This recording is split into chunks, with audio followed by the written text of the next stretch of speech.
इस वीडियो में हम HVAC से जुड़े कुछ इंटरव्यू के क्वेश्चन और उनके आंसर के बारे में बात करने वाले हैं। तो चलिए शुरू करते हैं अपनी इस वीडियो को। सबसे पहला क्वेश्चन होता है HVAC क्या है। तो देखिए HVAC क्या है, इसका मतलब ये होता है, H का मतलब हीटिंग, V का मतलब वेंटिलेशन, AC का मतलब एयर कंडीशनिंग सिस्टम। यानी जो हमारा HVAC होता है वो हीटिंग, वेंटिलेशन और एयर कंडीशनिंग सिस्टम होता है। इसकी मदद से जो हमारी आसपास की एयर है, जहाँ पे हम रह रहे हैं, हमारे ऑफिस है, वहाँ की जो एयर होती है उस एयर का हम ट्रीटमेंट इसके द्वारा करते हैं। जो हमारी रिक्वायरमेंट होती है, हमारी अपनी रिक्वायरमेंट के अनुसार हम एयर का इस HVAC सिस्टम के द्वारा ट्रीटमेंट करते हैं। अगला क्वेश्चन है AC और HVAC में डिफरेंस क्या होता है। तो देखिए जो हमारा HVAC होता है वो एक कंप्लीट एयर ट्रीटमेंट सिस्टम होता है। चाहे हमें कूलिंग चाहिए है, फ्रेश एयर चाहिए है, गर्म एयर चाहिए है, या हमें उस एयर से मॉइस्चर कंट्रोल करना है, ह्यूमिडिटी कंट्रोल करनी है, ये सब जो सारा प्रोसेस होता है वो हमारा HVAC सिस्टम में होता है। जबकि जो हमारा AC होता है वो हमारी एयर को सिर्फ या तो गर्म करता है या फिर ठंडी करता है। इसमें हम मॉइस्चर वगैरह या पोल्यूटेंट वगैरह इतना ज्यादा कुछ कंट्रोल नहीं कर सकते, लेकिन जो हमारा HVAC सिस्टम होता है वो सब तरीके से हमारी एयर का ट्रीटमेंट करके हमें देता है। अगला सवाल आपसे ये पूछा जा सकता है कि जो HVAC हम लगाते हैं उसका लगाने का उद्देश्य क्या होता है। तो जैसा अभी हमने बताया था, जो HVAC सिस्टम होता है वो कंप्लीट एयर को ट्रीट करने का एक सिस्टम होता है। चाहे एयर की क्वालिटी हो, चाहे एयर का टेम्परेचर हो या ह्यूमिडिटी हो, इन सबको कंट्रोल करने के लिए ही हम HVAC सिस्टम लगाते हैं। क्योंकि जब हम सांस लेते हैं या फिर एक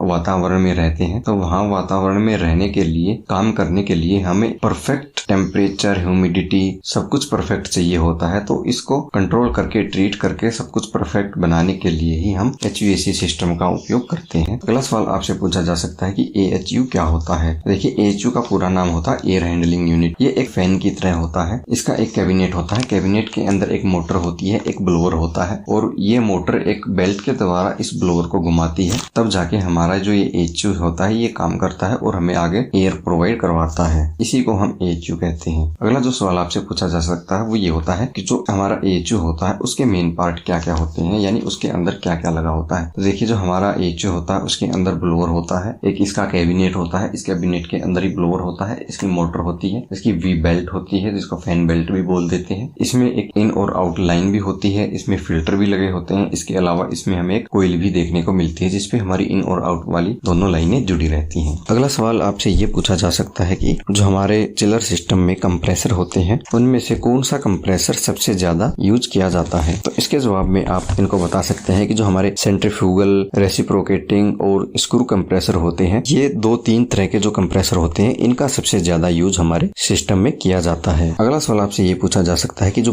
कंप्रेसर होते हैं उनमें से बेस्ट कंप्रेसर कौन सा होता है। इसके जवाब में आप ये कह सकते हैं कि बेस्ट वैसे कंप्रेसर तो हमारे लगभग सही होते हैं, लेकिन एक की बात की जाए तो जो हमारा रेसिप्रोकेटिंग कंप्रेसर होता है तो वो सबसे बढ़िया कंप्रेसर होता है। तो आपसे अगर इसके बाद ये पूछा जाए कि अगर रेसिप्रोकेटिंग कंप्रेसर सबसे बेस्ट होता है तो इसका यूज हर जगह क्यों नहीं करते, तो आप सिंपल इसका ये जवाब दे सकते हैं कि जो हमारा रेसिप्रोकेटिंग कंप्रेसर होता है ये बहुत ही नॉइसी होता है, यानी आवाज ये बहुत ही ज्यादा पैदा करता है। तो यही इसका एक मेन डिसएडवांटेज होता है और इसके कारण ही हम इसका यूज हर जगह नहीं करते हैं। अगला सवाल आपसे ये पूछा जा सकता है कि CFM क्या होता है। अब CFM का मतलब होता है क्यूबिक फीट पर मिनट। ये जो हमारा AHU वगैरह होते हैं इनका जो एयर का फ्लो होता है, ये CFM इस एयर के फ्लो को ही बताता है कि जो हमारी यहाँ पे एयर फ्लो हो रही है वो कितनी एयर यहाँ पे फ्लो हो रही है। यानी कि एयर फ्लो को बताने वाले को ही हम CFM कहते हैं, यानी एयर के फ्लो को हम CFM में नापते हैं। अगर हमारा कहीं का टेम्परेचर मेंटेन नहीं हो रहा है तो हमें CFM बढ़ानी पड़ेगी। ये हमने काफी बार सुना होगा। अब CFM बढ़ाने का मतलब हमारा जो एयर का फ्लो है उसी से होता है। इसके लिए हम एयर के फ्लो को बढ़ाएंगे तब जाके हमारा CFM भी बढ़ जाएगा।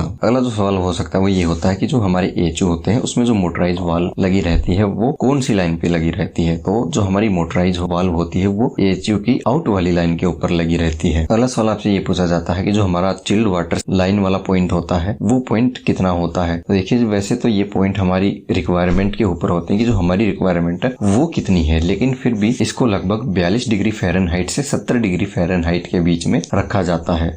अगला सवाल ये हो सकता है कि व्हाट इज FCU। अब FCU का पूरा नाम होता है फैन कोयल यूनिट। इसको हम सीलिंग के ऊपर लगाते हैं। इसकी वर्किंग की बात की जाए तो इसकी वर्किंग सेम एज AHU की तरह होती है, लेकिन AHU के मुकाबले ये साइज में छोटा होता है। अगला सवाल आपसे पूछा जा सकता है कि TFA क्या होता है। और इसको यूज क्यों करते हैं। तो देखिए जो TFA होता है इसका पूरा मतलब ट्रीटेड फ्रेश एयर होता है। ये हम ऐसी जगह पे यूज करते हैं जो हमारा एरिया क्लोज होता है, जहाँ पे एयर की जो क्वालिटी है वो खराब होने के चांस बहुत ही ज्यादा होते हैं, क्योंकि वहाँ पे एयर का जो सर्कुलेशन होता है वो बहुत ही कम होता है। तो ऐसी कंडीशन में हम वहाँ पे TFA का यूज करते हैं, ताकि इसकी मदद से हम एयर का सर्कुलेशन सही करके जो हमारी एयर है उसको अच्छे से ट्रीट करके हमारा जो एरिया है वहाँ पे दे सकें। अगला सवाल आपसे ये पूछा जा सकता है कि जो हमारा चिल्लर प्लांट होता है उसकी सेफ्टी क्या क्या होती है। तो सेफ्टियों की बात की जाए तो यहाँ पे जैसे हमें anti freeze, water flow, high pressure, low pressure, pressure relief आदि जैसी जो सेफ्टियां होती हैं वो देखने को मिलती हैं।